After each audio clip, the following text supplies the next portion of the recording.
안녕하세요. 저는 지금 6살 된 아들을 키우고 있는 30대 후반의 여자입니다. 제 전 남편과 시댁 이야기를 좀 해볼까 해요. 제 직업은 초등학교 교사입니다. 안정적인 직장인데다 아이들도 좋아해서 갖게 된 직업입니다. 전 남편은 중견기업 인사팀에서 일하는 사람이었어요. 동료 교사의 소개로 만나게 되었습니다. 전 남편을 처음 만났을 때 키도 크고 잘생긴 외모를 보고 솔직히 부담스러워서 더는 안 만나고 싶더라고요. 저는 보통의 평범한 외모였어요. 그렇다고 제가 자존감이 낮은 사람은 아니고 그냥 객관적으로 봤을 때 그랬습니다. 처음엔 전 남편의 연락도 밀어내고 거절하고 그랬는데 그럼에도 불구하고 계속해서 적극적으로 다가오는 전 남편의 태도에 저도 결국 조금씩 마음을 열게 되었네요. 사귀다 보니 생각보다 잘 통하고 서로 비슷한 부분도 많고 해서 결혼 이야기까지 나왔습니다. 하지만 결혼 이야기가 나왔는데도 전 남편은 도통 저를 시댁에 소개시킬 생각이 없어 보였습니다. 결국 제가 먼저 전 남편에게 언제 데리고 갈 거냐고 했더니 사실은 자기가 임대 아파트에 산다면서 그래서 좀 그렇다고 하더라고요. 제가 그런 게 뭐가 중요하냐고 난 그저 당신이 어디서 어떻게 사는지가 궁금할 뿐이라고 했습니다. 저는 진심으로 전 남편이 얼마나 잘 사는지가 궁금한 게 아니라 가족 간의 분위기라고 할까요? 제 경우 친정부모님이 사이도 정말 좋으시고 제게 많은 사랑도 주셨거든요. 그래서 저는 전 남편도 그런 분위기에서 자랐는지 궁금했어요. 그리고 얼마 후 시부모님이 좋아하신다는 소고기와 과일을 사서 시댁으로 가게 되었네요. 시댁에 대한 첫 인상은 나쁘지 않았습니다. 하지만 그럼에도 불구하고 제 마음이 불편했던 이유는 어색한 분위기에서 함께 저녁 식사를 하는데 가족 모두가 외모 이야기만 했기 때문입니다. 남편이 회사 동료들 이야기를 하면서 그 원숭이 닮았다는 과장이라든가 그 멸치 같은 여직원이라는 식으로 다른 사람들의 외적인 단점을 가지고 말을 하더라고요. 그동안 저랑 사귈 때 제 앞에서 그런 식으로 얘기한 적은 없었기 때문에 좀 놀랐고 약간 실망도 했습니다. 말이라는 건 그 사람의 됨됨이를 보여주는 거울 같은 거라고 생각하거든요.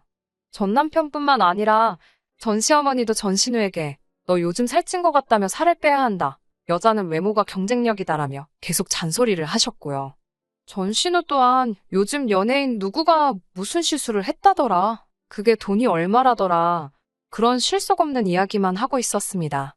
그나마 전 시아버지께서 별 말씀 없이 듣고만만 계시다 한마디 하신 게 남자고 여자고 나이 상관없이 자기 관리는 잘해야 된다는 거였습니다. 저도 사람인데 외모 이야기를 왜 안 하고 왜 관심이 없겠습니까? 하지만 제 입장에선 처음으로 결혼할 사람 집에 인사를 간 건데 저는 꿔다 놓은 보릿자루 마냥 두고 당신들끼리 주구장창 그런 이야기만 하니까 기분이 별로였습니다. 그래도 최대한 내색하지 않고 얌전히 있었는데 그런 저를 보시곤 전 시아버지께선 그래도 생글생글 잘 웃으니까 봐줄만하네 그러셨어요. 칭찬 같지 않은 칭찬을 듣고 기분이 정말 나빠서 사실 그때 이런 사람하고 결혼하는 게 맞나 싶긴 했지만 또 외모 이야기를 빼고는 적어도 결혼식을 올릴 때까지 저에게 직접적으로 상처 주는 말씀은 한 적이 없었습니다. 그런데 결혼식을 올리고 한두 달쯤 지나서 그때가 시어머니 생신 때였습니다. 전 시어머니가 생일상 같은 거 차릴 필요 없다고 어디 괜찮은 식당에 가서 온 가족이 밥이나 한 끼 하자고 하셔서 케이크랑 꽃다발 싸들고 갔습니다. 그날도 주제는 여지없이 외모였어요. 전신우가 저를 흘끗 보더니 키 작은 사람들은 안 됐어. 옷을 아무리 잘 입어도 태가 안 나잖아 그러는 거예요. 분명히 저를 보고 나서 그런 소리를 하니까 기분이 별로더라고요. 그래도 설마 싶어서 따로 반응은 안 하고 속으로 신경 쓰지 말자 그러고 있는데 전 시어머니가 전 남편과 전 신우에게 그러니까 니들은 부모한테 감사해야 돼. 돈이라는 건 있다가도 없는 거지만 키랑 외모는 타고나지 않으면 안 되는 거니까 라고 하셨습니다. 이때는 솔직히 나 들으라고 하는 소리구나 하는 확신이 들었어요. 그러더니 전신우가 절 보더니 갑자기 혼자 낄낄거리더라고요. 그래서 제가 좀 정색을 하면서 왜 절 보면서 웃으세요? 하고 물었어요. 그러자 전신우가 한다는 말이 결혼식 때 보니까 사돈 어른들도 다 키가 작더라. 라면서 부모님이 밉지 않아? 라고 물어보더니 저한테는 대답할 틈도 안 주고는 그래도 내가 보기엔 다들 조그만해서 가족들이 너무 귀엽더라 이러는 거예요. 이게 욕이지 별게 욕인가 싶더라고요.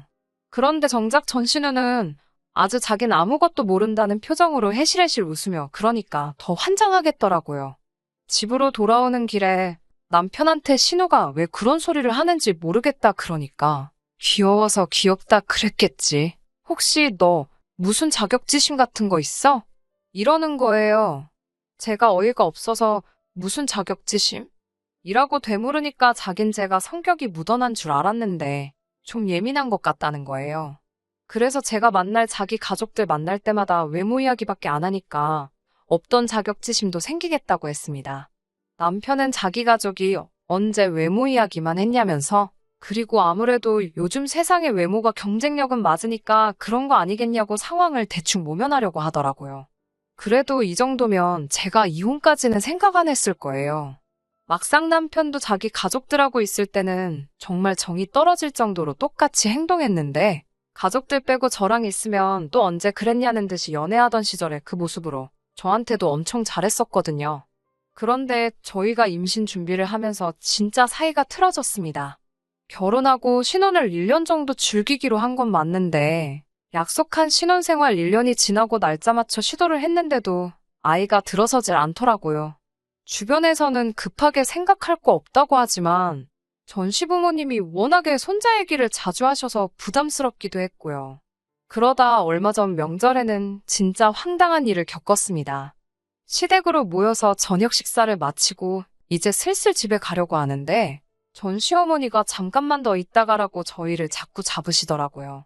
그래서 왜 그러시나 했더니 늦은 밤 모르는 손님이 한 분 오셨습니다. 알고 보니 시어머니께서 저를 진맥하신다며 한의사를 부르셨더라고요. 더 어이가 없는 건 제 진맥만 하고 남편 진맥은 안 했습니다.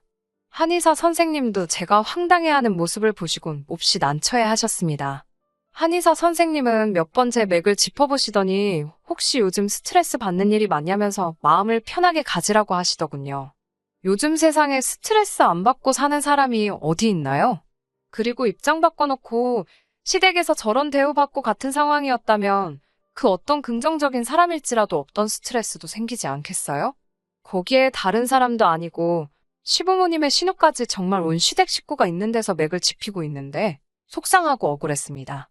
그래서 한의사 선생님께 임신을 저 혼자 하는 것도 아닌데 왜 남편 맥은 안 잡냐고 하니까 시어머니가 어이없다는 듯이 야, 네 남편을 봐봐라. 인물 좋고 키도 크고 그런데 무슨 문제가 있겠냐? 괜히 남 탓할 생각하지 말고 저더러 관리 좀 해라.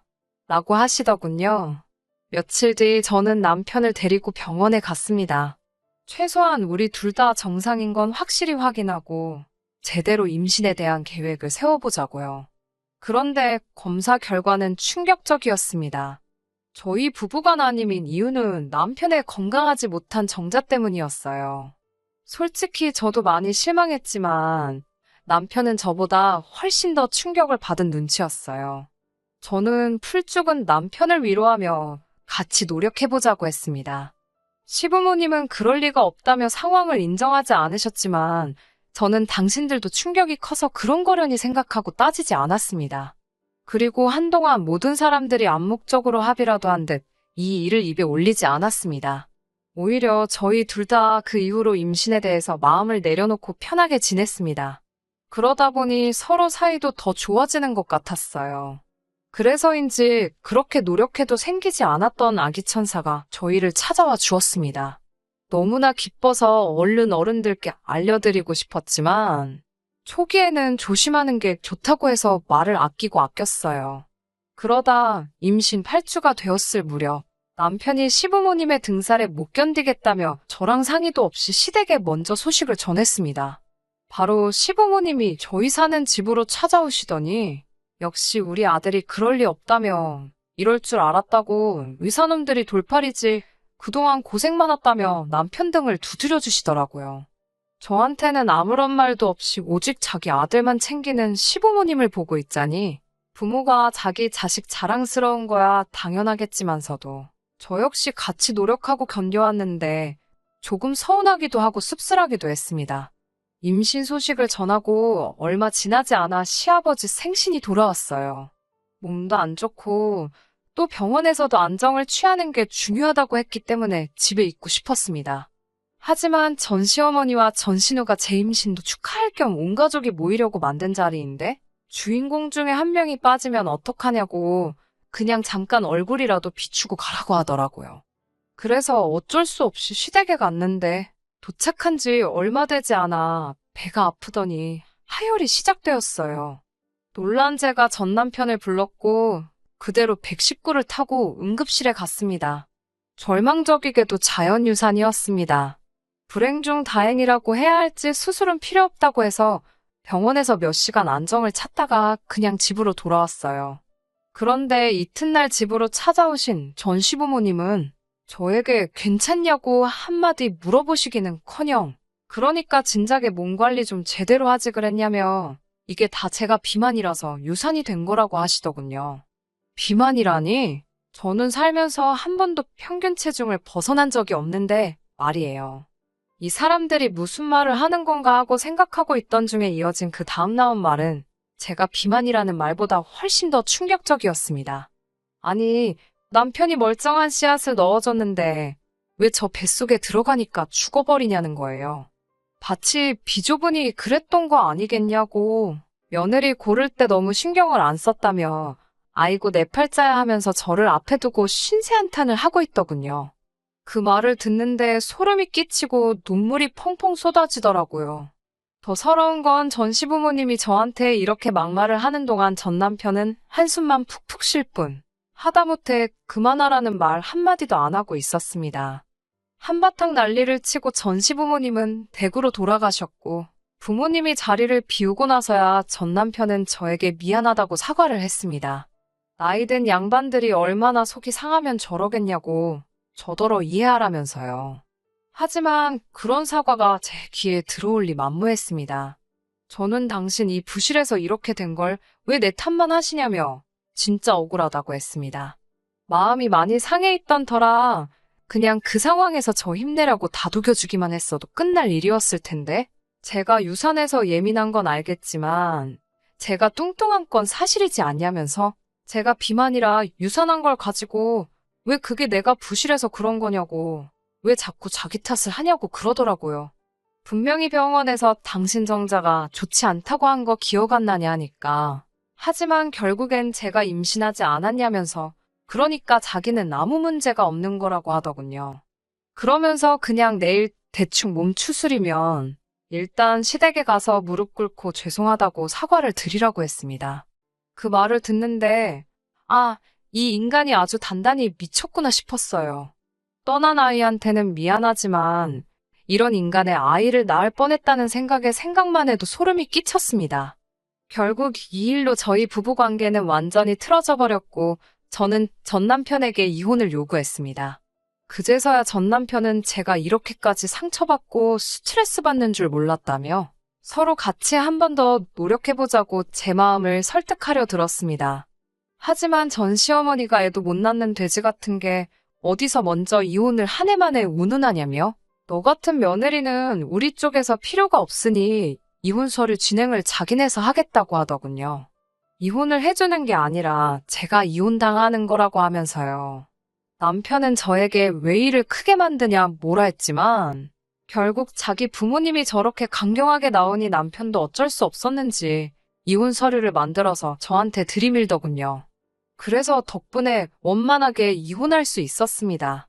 가족들하고 연관될 때랑 저랑 단 둘만 있을 때 정말 같은 사람이 맞나 싶을 정도로 다른 사람이었어요. 저도 차라리 이렇게 끝낸 게 잘 된 거라는 생각이 들었습니다. 그리고 이혼 뒤 1년 정도의 시간이 흐른 후 저는 평소 저랑 친분이 두텁던 학부형의 소개로 지금의 남편과 만나게 되어 결혼을 하게 되었고 결혼한 지 6개월 만에 지금의 남편을 쏙 빼닮은 아들까지 가졌습니다. 지금의 남편은 제가 임신했을 때도 제가 출산했을 때도 제 손을 꼭 잡고 고맙다며 눈물을 쏟을 만큼 여리고 따뜻한 사람이에요. 그리고 세월은 총알같이 흘러 그 아이가 어느덧 6살이 되었습니다. 세상 일이라는 게 참 예측 불가하고 그래서 재밌는 것 같아요. 엊그제 아들을 데리고 모처럼 마트에 장을 보러 갔어요. 최근에는 코로나 때문에 웬만한 건 거의 다 인터넷에서 배달을 시켰었는데 그동안 마스크 쓰고 다니며 대부분의 시간을 집에서 보냈어서 그런지 어제는 괜히 이상하게 나갔다 오고 싶더라고요. 마트에 도착해서 이것저것 카트에 담고 있는데 뒤통수가 뜨거울 만큼 누군가의 시선이 느껴졌어요. 낯익은 나이든 여자분이 저를 바라보고 있었습니다. 알아보기까지 오랜 시간이 걸리지는 않았습니다. 저에게 악담을 퍼붓던 전 시어머니셨어요. 그리고 그 옆에는 그 잘난 인물이 다 어디 간 건가? 무슨 일이 있었던 건가 싶을 만큼 상태가 안 좋아진 전 남편도 있었습니다. 남자든 여자든 자기관리, 외모관리가 가장 중요하다고 하던 집안인데 수염도 며칠을 안 깎은 건지 듬성듬성 나 있고 머리는 길게 길러 떡져 있는 게 한동안 씻지도 않은 것 같더라고요. 짐작이지만 저처럼 재혼은 못한 것 같더군요. 그리고 그 둘 다 제 손을 꼭 잡고 있는 제 아들을 바라보고 있는 듯 싶었습니다. 속으로 무슨 생각을 하고 있었을까요? 사실 이혼할 때 치열하게 싸울 힘이 하나도 남아있지 않아서 그냥 적당히 재산 나누고 헤어졌거든요. 그래서 말 한마디라도 독하게 쏴붙여 걸, 아니면 한 푼이라도 더 내놓으라고 할 걸, 그런 후회를 했던 날들도 있었습니다.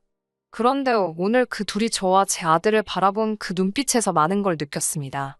이런 표현이 조금 웃기기도 하겠지만 끝에 가서는 결국 제가 이겼네요. 이제 그 사람들한테 정말 아무런 감정도 없습니다. 새롭게 다시 얻은 이 기회에 이 인생을 마음껏 즐기고 행복하게 살아보겠습니다. 감사합니다. 끝까지 들어주셔서 감사합니다. 오늘의 사연은 여기까지입니다. 구독과 좋아요, 알람 설정 부탁드리고 더 좋은 사연으로 다시 찾아뵙겠습니다. 감사합니다.